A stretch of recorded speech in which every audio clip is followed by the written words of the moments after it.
Hey guys, and welcome to the all new, all different rebirthcast. We'll be talking about the comics that come out every week. If you're in the last video, I was a little behind and stuff. We're catching up. This is the next one I started to film right after that one. So, we're gonna jump into it with Indie first this week. And I know that I do a lot, don't know why. Just I do it. I try to not do it, but it's just sometimes it just happens, so whatever. We're gonna jump into the actual first issue we got. The only book that came out. This one I was behind on is issue 10 of Mighty Morphin Power Rangers. One of the best, if not one of my favorite comics. I'm always excited to get new issues of. Because it's one of the best comics out by Boom Studio. And this issue is all about Billy. And this issue I'll probably go through kind of quickly. There's not much to say about. It's about Billy was aiming to shoot at like one of the monsters and he doesn't. Because he's a scientist, a more nerdy he's kind of hesitated, and he wants to be, doesn't have, and in the show you never saw anything like that, to my knowledge. I don't remember the show as much as other people might, but yeah, it's cool to see him and everything. He wants to be more like a hero. He reads the book Hero Quest and stuff, and he does a training exercise in the but he like goes to town and gets all these puppies and like kicks the shit out of them and shoots them and all the stuff and stuff. This like evil plan, stops this bomb, stops this giant monster, shoots this thing at it, but shoots it and it explodes and saves everybody by himself in the most badass way possible. And it's just a Hollywood mostly. And he asks how many times has he been trying the program Jack does. And he's like, because that was awesome. He's like, and Alpha says 64 times. He's like, yeah, he's doing it a lot to try to be like, and then he finds out he's reading the Hero Quest, and then they have a talk and everything about stuff. And then he puts the book away, and he's like, yeah, that's where it ends. And you're fine. It's a single issue story arc featuring on the Blue Ranger. I liked it. Really good. It's not continuing the main story. I really want to know what happened, but it seems like they do 4 issues, and then they do like one of these little one-off stories, which fine. Doing them is fine, because you really don't have a place to put these, really, because with the way your comic's going, it feels like the main story just keeps on going, like it never stops in a place where you can do a story like this, from what I've seen so far, because every one kind of goes into the next one, so I like it. Really cool. Enjoyed it. Now we get the ongoing adventures of Bulk and Skull, which frankly is not really much. Not really anything. I'm being serious. It's one of those things with like this. The last one I felt like had barely anything to it. The one we get a little more. Rita comes to Bulk and Skull and talks to them about, hey, you two are like the baddest dudes or whatever, or something, I don't know. And like he's talking to us, and he gives them the power of this monster they can control with this car thing. And they're like finally Skull someone understands us, and they get to go around and be whatever. Be the troublemakers they are sometimes. And it says next 2-player terror. I'm like, okay, I mean, it's fine. Like, the bulk stories are like, they're fine, they're not bad, but they're just, I can't, when I come to explain them in this, it's only 2 pages, and it's like, it's hard to explain it other than just a sentence. Rita gave him stuff. Rita gave him a giant monster in the car that controls it, and that's it. Basically, that's it. So that's it for Power Rangers. I know it's kind of short, but this is one of those situations where it wasn't focusing on the main story, and really it's a pretty simple issue, so pretty cool. Now we jump up to DC. We start off with a DC Young and Animal book that I was behind on. I finally happened to pick this up. Because I'm behind this like, not a month, but I'm not behind it in a bunch of issues. I'm just behind this specific issue. Like, it's been out for like a month, and I've been really wanting to read it. Saw the Changing Go issue 3 came out. Yes, this is a awesome freaking book. And I finally got me a copy of South Changing Go 3, Chapter 3 of the first story arc. This issue called Is As Bad as Mad, and it's really cool. Now, this is one of the books that when I come to explaining it, if it's weird or you don't understand it, then you probably there's gonna be right. Sean is in this body of this girl. And she's trying to swim, and she can't remember how to swim and stuff from when she used to, because she's inhabiting this body that doesn't know how to, like, she doesn't know how to swim and all this stuff. So yeah, and then all this stuff, and her old boyfriend asks to help her Well, now there's some spiritual journey here in this thing. Let's go back to Meta. Yep, the Meta. Meta. I think Meta? Meta. Yeah, I think it's the Meta. I think that's what it is, Meta.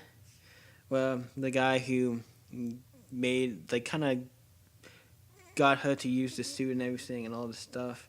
And that one guy was, following him, and he's playing in this band. The one guy was, a girl was following him to figure out what's, because somebody took the suit or something, it's gone and all this stuff, and they're trying to figure out who took it, and they think it's her. And he goes into all this stuff, yeah, I know who it is, but I'm not, I did it, but I'm trying to not say anything. Then you go back to Earth, and it's all her friends, and he's talking about her and everything. And because he's completely, everybody thinks, oh, this is just the girl was brought back from the dead. And some people start to notice he's different, but she's a completely different person. And it's cool. And then we see the person who's inside her, it's the giant bird creature who has the jacket, and she's calling him out. It's just a weird imagery. It's a good word for most of this book. Weird imagery. She goes into and sees all her past and everything, and a lot of stuff from her past. And so it's a lot of stuff from the past, and how she treats people and everything. That's cool. And so it's her here walking the dog and talking to this guy who's now kind of a friend of hers, and finds all this stuff about her and why everybody doesn't like her. And she's I'll be right back, as he goes into this thing and sees all this stuff. And it is hard. This is one of those kind of out of all of them, it's hard to explain in any kind of weird sense of what's going on. And he thinks he's a cyborg, an alien, something. They go back to Meta, where we see the one guy. It's yeah, stuff's going on. Here's the girl or whatever I actually been hiding or whatever, and then they try to open it. Or something was really hard, and they tried to open it, tried to figure out what to do. And the one guy, I coughed there because Okay, back to the comic. I'm sorry I coughed there for a minute, but I'm not gonna take it out. I did for one of the others, but I'm not gonna take it out because I've heard other people cough. It's I'm not gonna worry about it. But they trying to figure out what's going on. Everybody's trying to figure out. The one guy's trying to read up on aliens and all this stuff to kind of figure files and trying to figure out what she is. The guys in Meta trying to figure out who stole the thing.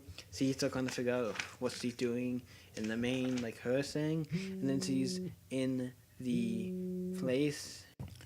Okay, I had to stop the recording for a minute.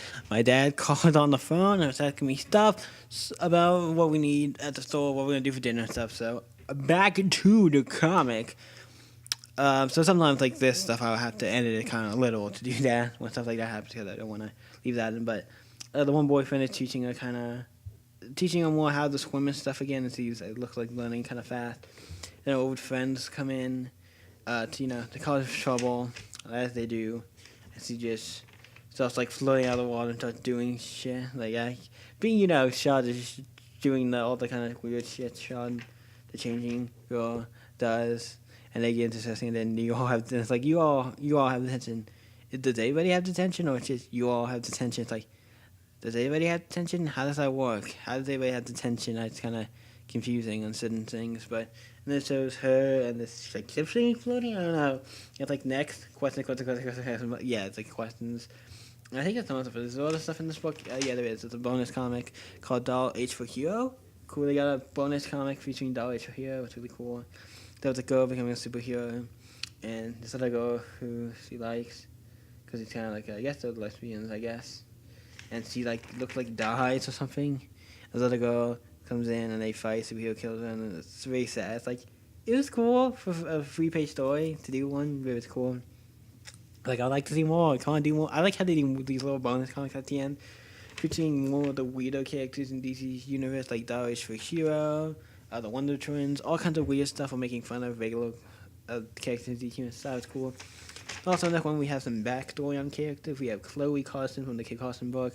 We have Molor Lorne, who is from the this book. We have Loptuk Meletta, who is the one who let the girl, get the person from Meta wear the vest and everything, and the other guy is the guy who it's like running the thing, who owns the vest and all that stuff, and then colleague Carson, Kate Carson starter. So yeah, giving some information, getting all the history and stuff on those characters. And that's it for that comic. So we're done there. Next, what we have on the list is Justice League versus Suicide Squad, and it's really awesome. It's a comic that I got because there wasn't a lot that came out this week. If I don't remember if I already said this, but really only one book came out this week in my box at the comic book store, and that is a Slapstick #2, what we're going to talk about. But yeah, so I decided to get this because of anything else. I decided to pick something else up. Sometimes I might do that. Really cool cover. We're going to jump in to Suicide versus and the Justice League 1. It starts off with some people breaking into this stuff, and I know who they are now. It's the I'm not gonna say who they are. You know what? We're not gonna say who they are. But then it gives a big single like Justice League versus Suicide Squad, and it has all the people who walked on it. Really cool. And then it shows the Suicide Squad on the mission, doing their stuff. Really cool. And we see Killer Frost is now a part of the team, which is cool. And it's just them fighting, and Rick Flag was like, "Hey, why didn't you tell me they were out, on a mission without me?" And then he goes out and goes to find them, and they try to stop whoever this guy is. Then Batman is talking to the Justice League, telling him, "Hey, there's this thing called the Suicide Squad. You might want to look into them." Or they're saying that we need to be on. It's not okay for them to do that. And then he goes back to the Suicide Squad, and them, trying to stop this thing. And Deadshot takes him out, shoots him. The building starts to fall, and everything just ain't good. They don't know what to do. And then this Deadshot just jumps off to kind of he's like, "See you in hell, Amanda Waller," and then Superman grabs him, like, "Not today, Deadshot." This is one of my favorite scenes, where just Superman picking him up, and he's probably like, "Oh crap." And it shows the Justice League saving everybody, and everything was cool. And also showed Deadshot when he was about to jump off the picture of him and his daughter, and they said the Justice League there about to whoop ass, coming in like, "Yeah, you do what we say." And I read a lot of things like, "No, you don't go with them, or I'll blow that bomb in your head, and you guys will all die." Was funny enough. I'm trying to look at who's on the Suicide Squad team, so I know if anyone really actually. No, really, they're all kind of bad guys. So if they died, it wouldn't really matter. But then we get to see them fight. The fight of them stunning, everybody fighting. It's really cool. And it's like that, and then this is the next issue, and I do have the next issue. I'll talk about that later, but just if we were talking about this one, I know this is the week's comic. Then to which just showing you like little glimpses of who the guys are. It shows the team that was in the beginning, who I wasn't gonna say because they're in the end here. We have a team featuring a bunch of characters from the original Suicide Squad team, the original Suicide Squad team that Amanda Waller had before this, but has Emerald Empress, pretty cool character. He's a villain from the Legion of Superheroes, to my knowledge. Dr. Polaris, who I don't know. Dr. Polaris. Don't know much about him. I know I've heard of him before, but I don't know much about him. Johnny Sorrow, another character. Seems familiar, just don't know who he is. Restem, the guy with the flaming sword. He also looks familiar, but I don't know who he is. And then we have, obviously, the man, Lobo. Lobo's a cool character. I know the books are all amazing.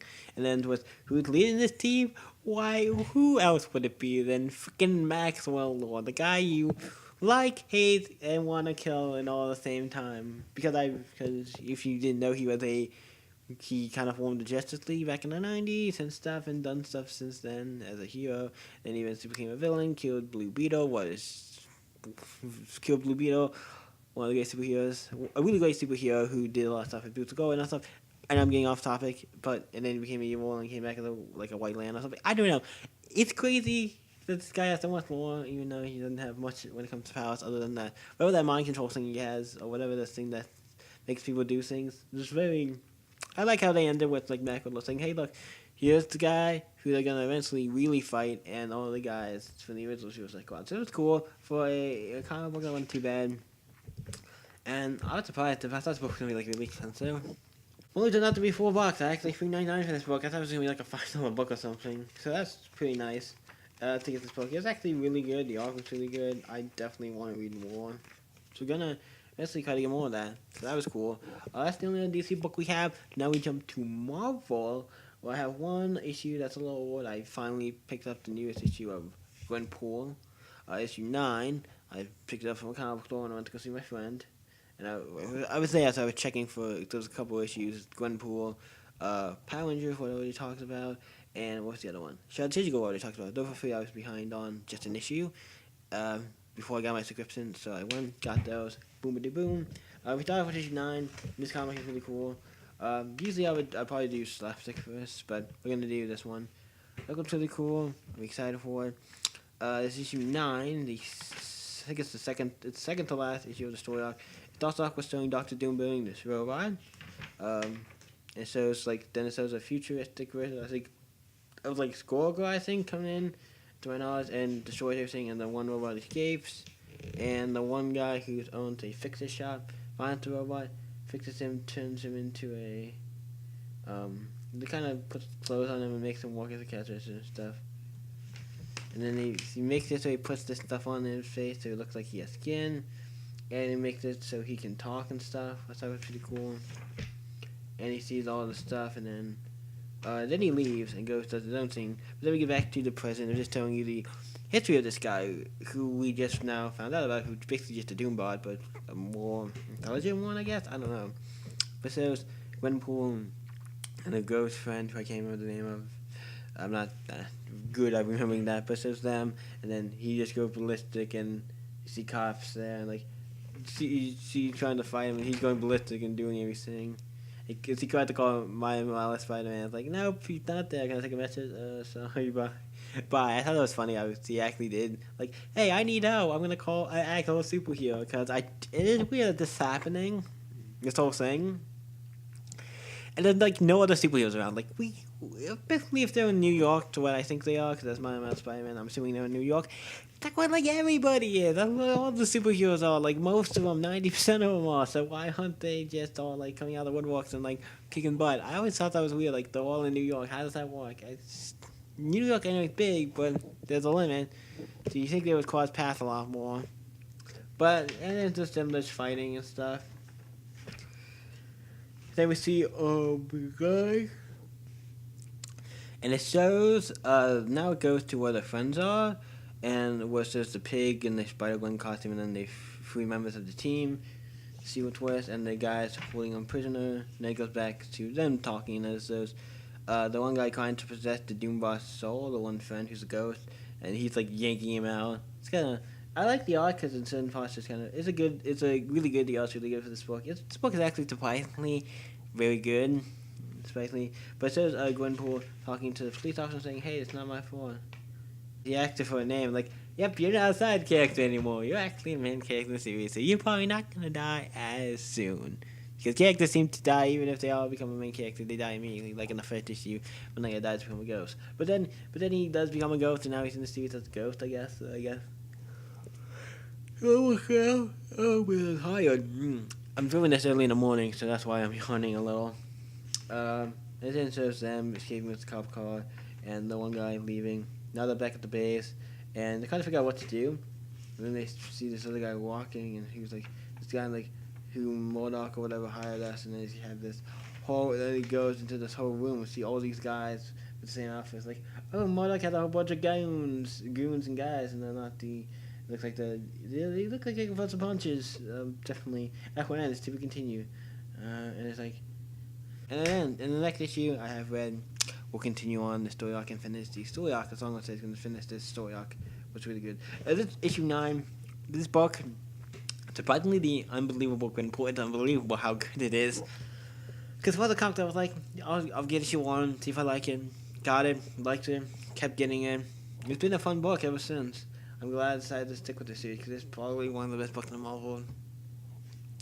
It's a good book. It's definitely one of the better books in Marvel. It's one of the, I would say, yeah, one of the best. It's good. I think you just need to be good, if not great. And this book, I think, it goes in the great category. It's one that a lot of people were thinking this is stupid, but it actually turned out really cool, and it's awesome. So he's really great, and I really do enjoy that. So yeah. Oh yeah. So now we move on to the last one of my list, and tell you for a second. We have slapstick number 2. I should have talked about this one first because Gwenpool was I think Gwenpool was better than this one out of the comics that are in this video. But slapstick is still really cool. I actually really enjoyed this series. I like this cover. This book is really cool. Second issue. Let's open it up and see what's going on. We have this barbarian who attacked a a mascot. Basically cut him in half. He cut him in half. Basically killed the guy. And the other one showed him all the guts and stuff coming out. It's like, we have these cartoon characters. Like, this barbarian is a cartoon character, same as Slapstick. And then we have these real-life characters. So, like, they use the cartoon logic on real people. And it's basically, like, killing them and, like, maiming them. Doing horrendous things to them because that's kind of what... Like, he uses swords to cut people. Again, following the cartoon, it doesn't really do any much. It's just the lamb falls off. There's, like, no blood or anything. When it cuts these guys, like, there's blood and all this shit. It's like, yeah, I think that's kind of funny how, like, they're trying to use the cartoon logic in the real world.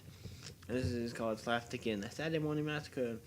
And he said, like, hey, and the one friend saying, like, Slapstick, hey, you need to do something. And like, nah, then the cops are all fighting, and the cops are all getting, he goes like, oh, okay, the kids are crying. Only I can make my kids cry. I'm going to go stop them. And he goes, throws a pie at him. Like, first of all, throwing a pie. Cartoon logic.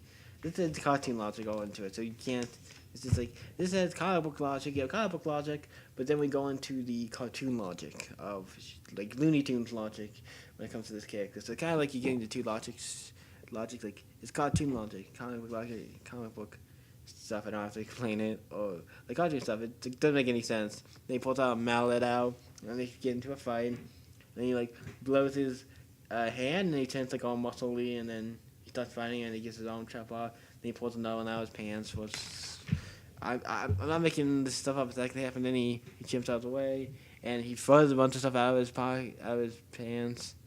Surprisingly, he has all kinds of stuff in there, like a Iron Man helmet, rubber chicken, a Playboy magazine, mustard. The Watchman pin was weird, but yes, you can do that because it's not really. It's hard to say that is. I know it's specifically from Watchmen, but I guess you can get away with that. But a batarang, how are you getting away with that one? That's a batarang. I don't know. I mean, you could say like in that world they have Batman stuff as comic books, so you could say that if you're doing that, then yeah. But this is a bunch of other stuff like sub, bowling ball, like a wizard one, a Game Boy, Chinese, all kinds of stuff. It's funny. Oh, weapons, all kinds of shit. And he pulls an axe. And he zaps him into the laundry room. And, yeah.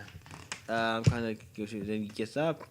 And his friend and the two little kids, the two little cousins, he's like, saying like, hey, that guy's like, hey, what are you guys doing here? He's like, you have the keys. He's like, oh, right. Yeah, here. Throws them. The barbarian catches them.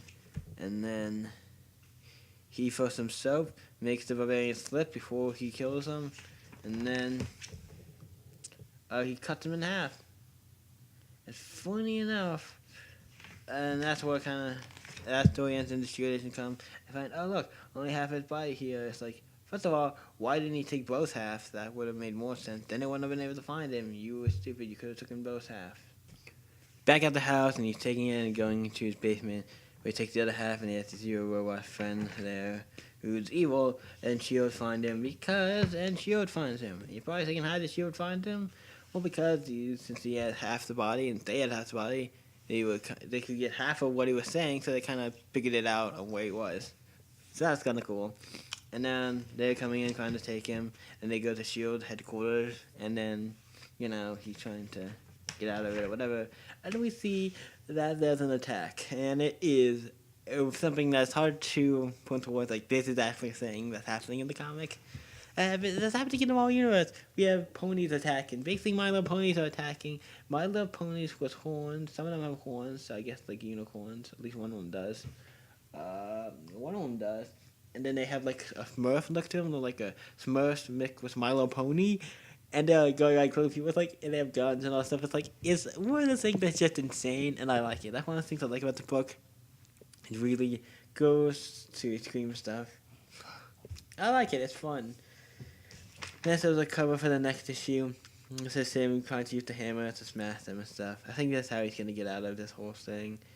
What I would have done is told him if you're trying to get back to normal, I would have told him that and be like, hey, I want to be normal again, and that's I'm just using.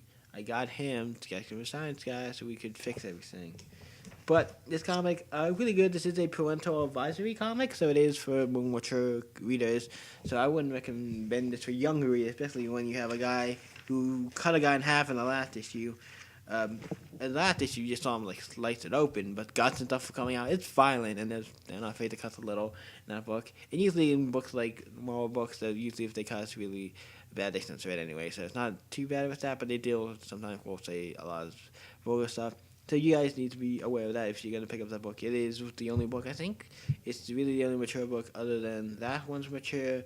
Gwenpool kind of toting that line. It's kind of mature, but it's kind of not. It's like in between mature and teen. Like it's kind of like in that mix period, I think. It could be teen, but I could see it being in the middle. And then we have Child is Changing Good was also a mature comic, so you should be aware of that. And also, Justice League is just like a teen comic, I'm assuming. Yeah, Justice League is just a teen comic.